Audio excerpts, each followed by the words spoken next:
Jason, back in the old days, it was really easy to think about data protection. You got the data off the server onto the tape, and you got the tapes out of the building. Today, we have these hyper-complex hybrid environments. So what should organizations be thinking about when it comes to protecting their assets in these environments?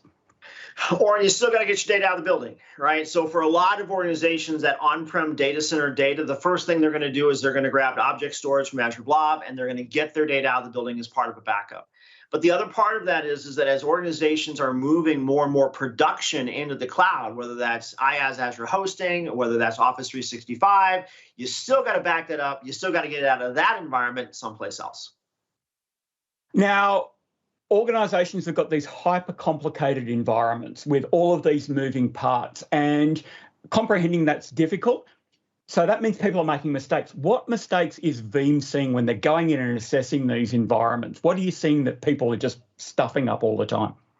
Most common mistakes that I see, especially in hybrid architectures, is they presume that they have to have production fully deployed before they really start planning out protection. And so what you see is that people are moving mailboxes from well-protected on-prem Exchange to unprotected Office 365 online, right? Or they're moving a workload or a VM, and that was well-protected, usually with Veeam, it's a VM, and then now it's just sitting in Azure. The idea, and this kind of goes along with that, is a lot of organizations, they mistake natively durable with backed up and protected, right? You make a problem statement, that's going to get replicated everywhere immediately. You still have to have previous versions. That's, I think, the second mistake. And the third mistake we often see is not having a separate set of credentials and domain of control between production and protection, because we live in a cybersecurity world. And if the bad guys get a hold of that super domain account in Azure, they blow away everything. You got to make sure that you have a second set of data that is not logged in with the same credentials.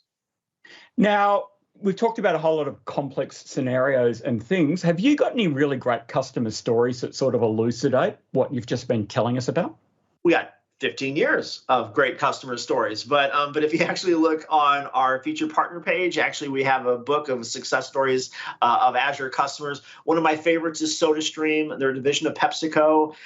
They're doing everything we talked about. They started with just get your data out of the building. They're using IaaS for DR. They're protecting Office 365. Wherever their Microsoft data lives, Veeam's backing it up.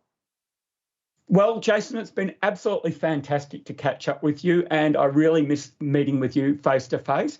Thank you very much for your time and explaining all of this, and I'd love to hand us back to our hosts. Thanks.